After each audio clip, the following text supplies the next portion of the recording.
All right, what's going on, fellas? Welcome back to our road to the 880 deadlift. Just finished up my pre-workout meal, which is really easy to eat right now because for once in a while, I'm not pushing my body weight upward. The pre-workout meal is just a banana, Greek yogurt, and 2 servings of almonds. Super easy to eat because we are just hanging out in the low 250s for now. I don't think pushing my body weight up will be all that beneficial for hitting this 880 because I think I'll probably be like 260 for it, of weight I have held for a long time and am very comfortable at. Because yeah, if I pushed up to 270 like I did for the bench press, I would probably be a bit stronger, but that strength would be offset by my positions being compromised, right? My start position would probably get a little bit worse as I get thicker around the midsection. It's the same reason in powerlifting. You see, as you go up in weight class, the deadlifts go up till 275-ish, and then they either stay the same or even go down. Yes, the super heavyweights are stronger. Like if we had them do a max hamstring curl, a max row, a max back extension, max hip thrust, all these things that are kind of testing the relevant muscles, you'd think, oh man, they're going to pull a lot more than that 275 guy. But these increases in strength are kind of offset by the fact that their start positions are compromised by their big old bellies running into their thighs and not be able to lock in as efficient of a motion as the guys in the lighter weight classes. So I think I'll probably be hanging around 260, trying to eat around maintenance at 260 for a lot of the prep. Obviously hitting my macros, that goes without saying. Huge emphasis on like high micronutrient density food. Again, we're trying to shovel a bunch of micros at the body to help it recover, to facilitate the training that needs to be done. And the other thing is when you're hanging out a little heavier body weight, you're pushing your carbs really high, maybe you're eating a little bit more sodium, you're going to retain a bit more water, which often can lead to low back pumps that can get in the way of doing the level of like workload that is helpful for driving up the deadlift. So these are kind of the reasons I don't see myself pushing to 270 to get this one done, which means I get to follow a much easier to eat diet because getting down enough food is always an issue for me. We're just going to get in there. We got deadlifts. Last week, you saw me hit 5 straight sets of 5 from the floor. This week, we will be doing 3 sets from the floor and then 1 to 2 sets from elevated height in the form of rack pulls. Block pulls, probably the slightly better option. We just have a very convenient setup for rack pulls right where I train that I'll be using. We have a beater bar. Don't worry, I'm not damaging a good Ohio bar. But I found with the 5 straight sets from the floor, I was able to recover, and that probably would be hitting the nail on the head in terms of if I was specializing to the deadlift. If I wasn't worried about all my other strongman stuff and all these other kind of parts of my physical development, I think the 5 straight sets from the floor and then the assistance work on my primary day, the squats I'm doing, the stiff legs, the pause deadlifts I'm doing on my secondary day would be bang on, nailed it on the head. But given that I need to free up a little bit of training economy to continue working on these other aspects of strongman, given that I need to do that, the 5 sets is probably a little bit excessive because I was able to recover, but it left me very little training economy for the other things I do during the week. So what we're doing is we're dropping to 3 sets from the floor, and then we're going to see the elevated height pulls can be a little bit less taxing on the low back. So we're going to see how much less taxing that is overall. If it's a good bit less taxing, we'll stay at 5 working sets of deadlift pattern work, make 3 of them from the floor, 2 of them from elevated height. Or if the rack pulls are still pretty meaningfully fatiguing to me, we'll probably be doing 3 sets off the floor, 1 set from elevated height, and then the program will evolve from there as we continue through this general base building phase. I like building the base with 5s on my pull.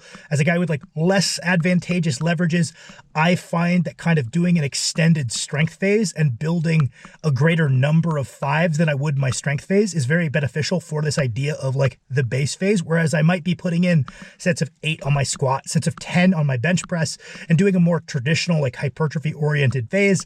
The reason I'm calling it base phase is because eventually it gets a little bit more complicated than just increase cross-sectional area. So for the base phase, we're doing a lot of sets of 5, which is something I've had success with on the pull in the past, and hopefully we'll continue to do so. Catch you guys at the gym. All right, what's going on, fellas? I've returned a couple days after the fact for this voiceover. My upload schedule is all over the place right now. I've been pretty busy with the coaching, which is my real job.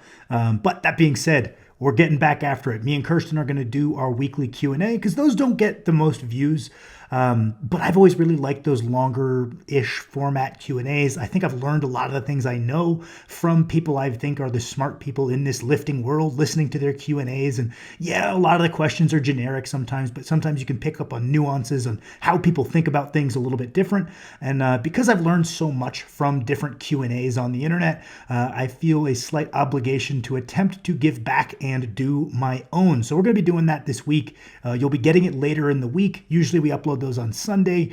This week we will be putting up this Road to 880 on Sunday, and you'll be getting the Q&A a little bit later in the week, which will be good because it gives me a little bit more time to save up B-roll, because I know you guys like when there's something to look at for those of you that don't just listen to it in the background. I'm a bit of an auditory learner myself, so I have to remind myself at times having like visuals on the screen is considered valuable, even if it's just a whiteboard with my shitty ass handwriting, which, speaking of, thank you guys so much for your support on that. It really means a lot to me. I didn't really realize just how much of a difference asking people and reminding them like, hey, if you like it, like the video. I always thought that was just some cornball thing that everybody did because it's what you do if you make YouTube videos, but holy shit, that thing works. That video is going crazy.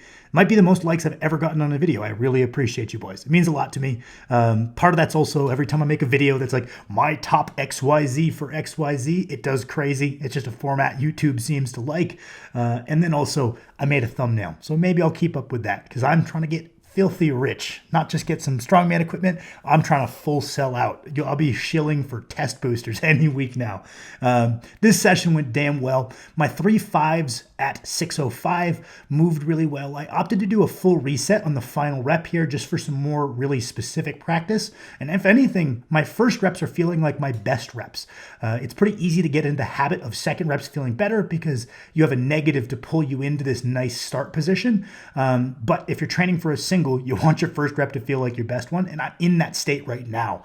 If anything, I probably need a little bit more work on my mechanic that I'm using for my negative. I'm not sending my hips back and loading into my hamstrings quite as much as I need to. I've added RDLs back into the program, kind of strengthen the hamstrings in that stretched position so I don't feel this desperate need to try to stay upright in my pull. I feel comfortable pushing the hips back and loading into the hamstrings. So it's a little bit of a chicken and the egg thing. Am I not comfortable loading into the hamstrings because I don't do it and they're weak? Or are they weak because I'm not doing the RDLs and then that will show in my pull? So two-faceted approach of trying to cue it as well as adding in that assistance work to address that issue before it becomes an issue.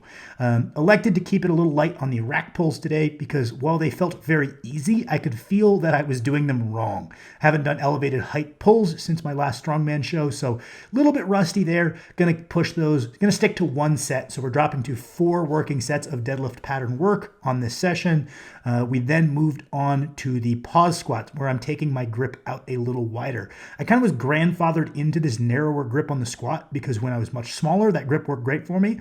And I was kind of getting the symptoms of someone who's cramming their grip too narrow because if you narrow your grip, you get kind of this automatic back tightness that makes your squat feel nice, but it can be taken too far to where there's always going to be weight in your hands. When it gets heavy, you're going to have to be dealing with discomfort at the wrist, the elbow, the bicep, or the shoulder. And no matter how much you do mobilization or how much you do upper back activation, you get your T-spine moving, your arms are always taking a beating. That might be a sign that you're forcing too narrow of a grip. It might be better to take it a little bit wider. Yes, it's a bit of a pain because you have to actively cue creating that back tightness, and it's like manual. It's not automatic. But a lot of the time, guys cram their grip so narrow that their back is actually never tight. It feels like it's automatically tightening up because the weight feels light on our back, but we're actually not really squeezing through that upper back, and I caught myself doing that. I should probably know better by now, but I caught myself pushing too narrow of a grip to where my upper back was always slightly rounded over, and I was always chasing the weight forward. I was always losing it forward, and it was just a mistake of kind of being grandfathered into this, oh, this is my grip.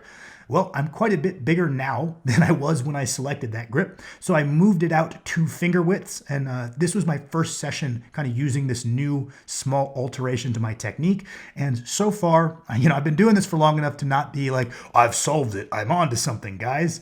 At the very least, it's promising for continuing to look into it, right? Because I'm a very big fan of when we're choosing our technique on our main lifts, I'm a big fan of choosing things that are sustainable to put in volume.